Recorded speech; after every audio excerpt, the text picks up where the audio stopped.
नमस्कार दोस्तों, मैं डॉक्टर सुरेश परियार आप सभी का स्वागत करता हूं द बिग डैडी शो में एपिसोड 2। और आज हम बात करेंगे पापा जी का एक ऐसा वक्त था जब वो शिक्षक भी थे और साथ में किसान भी थे।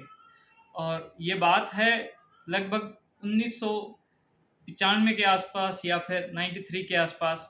तो वो पूरा जो एपिसोड वो बताएंगे कि वो अपनी जो किसानी और जो अध्यापक का जो काम है वो कैसे मैनेज करते थे और वो क्या दौर था, वो जो पुरानी यादें हैं वो आपके साथ में शेयर करेंगे। इनको भी अच्छा लगेगा और आपको भी अच्छा लगेगा। आइए सुनते हैं इनसे। जी। धन्यवाद। अध्यापक के साथ साथ किसानी करना अति आवश्यक इसलिए हो गया क्योंकि मेरे पिताजी ने कहा कि छोटे भाई को यदि पढ़ाओगे तो भाई ये खेती कौन करेगा। मैंने कहा खेती मैं करूँगा। तो इसलिए बिरानी ज़मीन थी 23 बीघे, तो मैंने सोचा भी किसानी मैं ही करूँगा। तो मैं क्या करता, संगर में मैं सरकारी टीचर था, तो वहाँ मैं छुट्टी नहीं लिया करता था। ज़मीन बिरानी थी तो साल में एक बार उसकी कटाई बढ़ाई होती थी या कोई संडे को काम कर लिया करती थी। तो मैं उन छुट्टियों का पूरा उपभोग अप्रैल के महीने में कर लेता, जितनी भी छुट्टियां थी।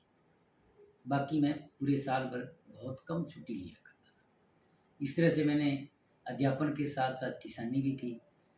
वैसे इरिगेटेड एरिया नहीं था, बिरानी थी, इसलिए थोड़ा आसान भी था क्योंकि जुताई बुआई बिजाई ये सारा ट्रैक्टर से हो जाया करता था। और बाकी जो काम है मैं सहपत्नी कम मिल करके कर लेते। थोड़ी मदद मेरे पिताजी भी किया करते थे। पिताजी अमर सिंह वाड़ा से 7-5 की आबादी में आ जाते सर्दियों में, जिससे कि निराई गुड़ाई हो जाती, और जैसे कटाई का मौसम होता तो भी वो साथ में आ जाते।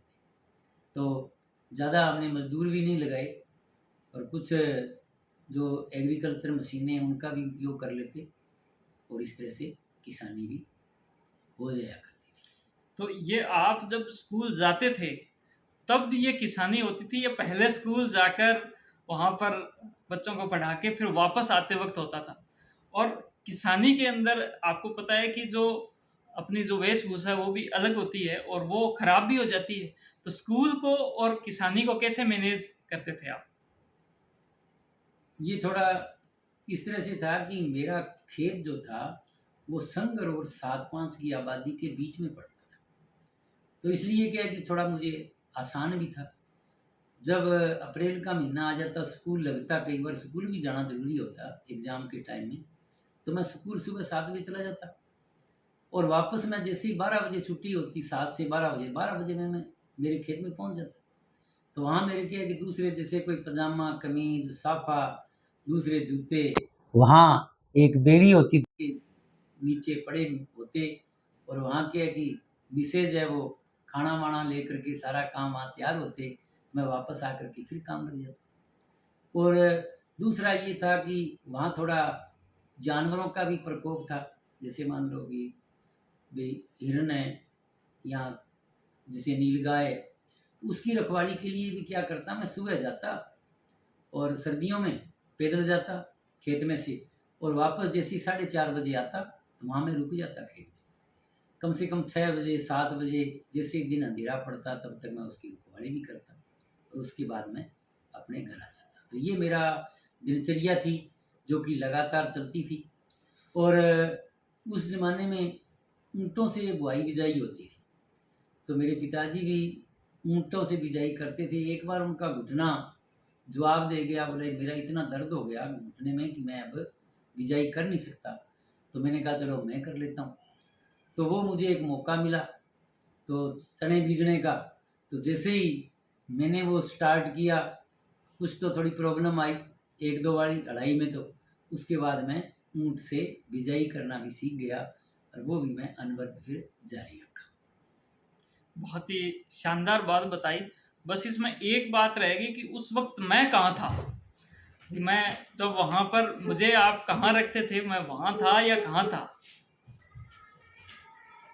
उस टाइम में 3-4 साल तक पिताजी के पास अमर सिंह वाड़ा ही था। जैसे इसका जन्म हुआ 1990 में, 1 वर्ष तो मेरे साथ रहा, लेकिन उसके बाद ये कम से कम 4-5 वर्ष तक पिताजी के पास अमर सिंहवाड़ा में रहा। क्योंकि उसके बाद अंजनी का जन्म हो गया, तो यहाँ खेती-बाड़ी करना, सारा कुछ अकेले में करना और डिग्गी से पानी लेके आना, ये सारा काम एकल महिला की बस की बात नहीं थी।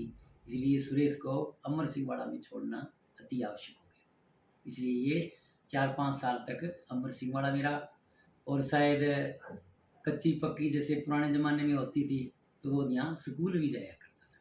लेकिन पहली क्लास में एडमिशन तो मैंने संगर में 7-5 की आबादी में दिलवाया, लेकिन यहाँ स्कूल भी जाया करता था, जैसे ये 4, साढ़े 4-5 वर्ष का। ठीक है।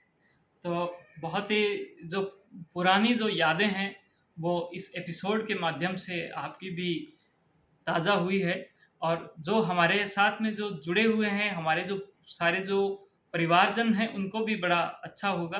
बस मैंने बात सुनी है कि भी उस वक़्त क्या है कि भी बच्चों को साथ में वो लेकर जाते थे और उनको यानी कि पेड़ के नीचे वो छोड़कर और फिर क्या है कि वहाँ पर वो जो किसानी का काम है वो करते थे। लेकिन ध्यान इतना होता था कि कहते हैं कि वही वहाँ पर जैसे ही कुछ होता था, चिल्लाने की आवाज़ होती, तुरंत जो है ये आकर हमें सँभालते थे। तो ये और जो बात है वो मैंने इनसे सुनी थी, तो वो बात भी मैं क्या है कि इनसे पूछना चाहता था। तो वो उस केस के अंदर मेरा जो है वहाँ पर रोल यानी कम था और अंजनी जो है, अंजनी वहाँ पर इनके पास में ज़्यादा थी। तो बहुत-बहुत धन्यवाद आप सभी का। ये जो हमारे शो है वो आप तक ऐसे ही आते रहेंगे। आप कुछ पूछना चाहते हो तो उसको भी आप हम तक भेज सकते हो, कमेंट कर सकते हो। हमसे जुड़े रहें। बहुत ही जल्द जो है हम इनका जो रिटायरमेंट का सेलिब्रेशन है वो भी करने जा रहे हैं और आप सभी उसके अंदर इनवाइटेड हो। आप सभी भी उसके अंदर आएँ, अपना जो योगदान है वो दें इस उत्सव में। बहुत-बहुत धन्यवाद। Thank you. जय हिंद, जय भारत। धन्यवाद।